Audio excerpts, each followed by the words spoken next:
90 के दशक के हीरो कमल सदाना के पिता ब्रिज सदाना ने पत्नी और बेटी के बाद खुद को मारी थी गोली। 30 साल बाद भी नहीं सुलझी गुत्थी। पेश है एक छोटी सी लघु कथा कमल सदाना और उनके पिता ब्रिज सदाना पर। कई रंगों की लुभावनी रोशनी बिखेरने वाली फिल्मी दुनिया की बाहरी चमक दमक के पीछे हताशा, तनाव और कुंठाओं के अंधेरे भी सांस लेते रहते हैं। इन्हीं अंधेरों से घिरकर कभी दिव्या भारती तो कभी मनमोहन देसाई बालकनी से गिरकर स्वर्ग सिधार जाते हैं और कभी परवीन बाबी अपने फ्लैट में मृत पाई जाती है। फिल्मी हस्तियों की संदिग्ध मौत के मामले कुछ समय की सुर्खियों के बाद दाखिल दफ्तर होते रहते हैं। इनके पीछे की हकीकत दुनिया के सामने उजागर नहीं हो पाती। 30 साल पहले 21 अक्टूबर 1990 हुए फिल्मी दुनिया के अपने किस्म के सबसे संगीन मामले की गुत्थी भी कहाँ सुलझ पाई है। उस दिन फिल्मकार ब्रिज सदाना के मकान में उनके बेटे कमल सदाना 21 अक्टूबर 1990 के दिन अपने बेटे के सालगिरह का जश्न चल रहा था। तब ये घटना ने उनके होश उड़ा दिए।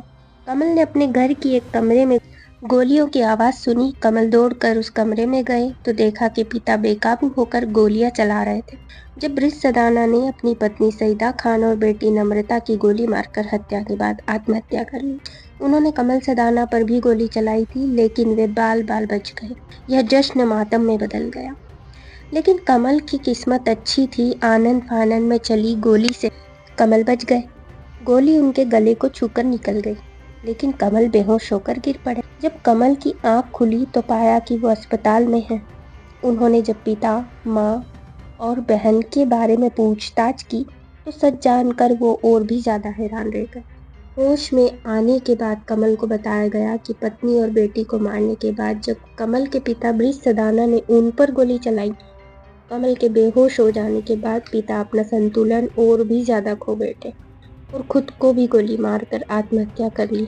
एक इंटरव्यू में इस बात का जिक्र करते हुए कमल ने कहा था कि उन्हें आज तक नहीं पता कि उनके पिता ने ऐसा कदम क्यों उठाया था। 60 से 80 के दशक तक फिल्म इंडस्ट्री में ब्रिज सदाना का यह रुतबा था कि उस दौर के बड़े बड़े सितारे उनके इर्द गिर्द चक्कर काटते थे। उनकी दो भाई अशोक कुमार, जितेंद्र माला सिन्हा की कहानी सलीम खान, सलमान खान के पिता ने लिखी थी। उनकी ये रात फिर न आएगी यकीन गर तुम भुला न दोगे, विक्टोरिया नंबर 203, चोरी मेरा काम, प्रोफेसर प्यारेलाल और मर्दों वाली बात जैसी मसाला फिल्में कभी सिनेमा घरों में भीड़ खींचती थीं। फिल्मों में कामयाबी प्लास्टिक की उस रस्सी की तरह है जो किसी भी समय हाथ से फिसल सकती है। ब्रिज सदाना के हाथों से भी कामयाबी फिसलने लगी थी। बॉम्बे 405 माइल्स, विनोद खन्ना, जीनत अमान, ऊंचे लोग, राजेश खन्ना, सलमा आगा और मगरूर, शत्रुघ्न सिन्हा, विद्या सिन्हा की नाकामी के बाद वे लोग भी उनसे कन्नी काटने लगे थे, जो कभी उनकी खुशामद का कोई मौका हाथ से नहीं जाने देते थे। सुर्खियों का मौसम गुजरा तो ब्रिज सदाना इंडस्ट्री के लिए भूली हुई दास्तान हो गए। इस दास्तान का बेरहम क्लाइमैक्स पत्नी और बेटी की हत्या के बाद आत्महत्या के रूप में सामने आया। आखिरी दिनों में वे बेहद चिड़चिड़े हो गए थे। शराब के नशे में कलह रोज की बात थी। बेटे की सालगिरह पर जब उन्होंने गोलियां चलाई तब भी वे नशे में थे। ब्रिज सदाना की पत्नी सईदा खान भी किसी जमाने में अभिनेत्री हुआ करती थी। दोनों ने प्रेम विवाह किया था।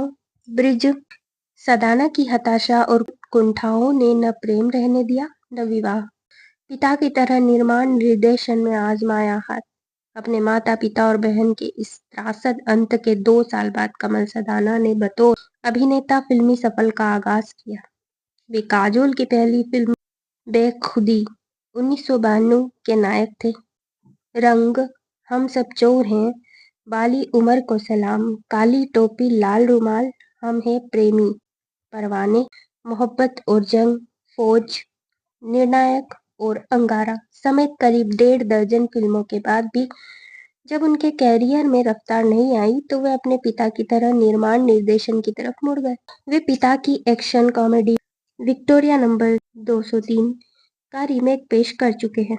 रीमेक मूल फिल्म के मुकाबले निहायत कमजोर था, इसलिए न माया मिली न राम वाला मामला रहा। काजोल की आने वाली फिल्म सलाम वेंकी का ट्रेलर रिलीज हुआ। इस मौके पर एक ऐसे शख्स को नोटिस किया गया जो 90 के दशक का सुपरस्टार माना गया था। वह है बॉलीवुड एक्ट्रेस काजोल के साथ साल 1992 में फिल्म बेखुदी से डेब्यू करने वाले एक्टर कमल सदाना। तकरीबन 30 साल बाद कमल वापस फिल्म सलाम वेंकी में काजोल के साथ नजर आए। बेखुदी के बाद कमल दिव्या भारती के साथ रंग फिल्म में नजर आए थे। ये फिल्म सुपरहिट हुई।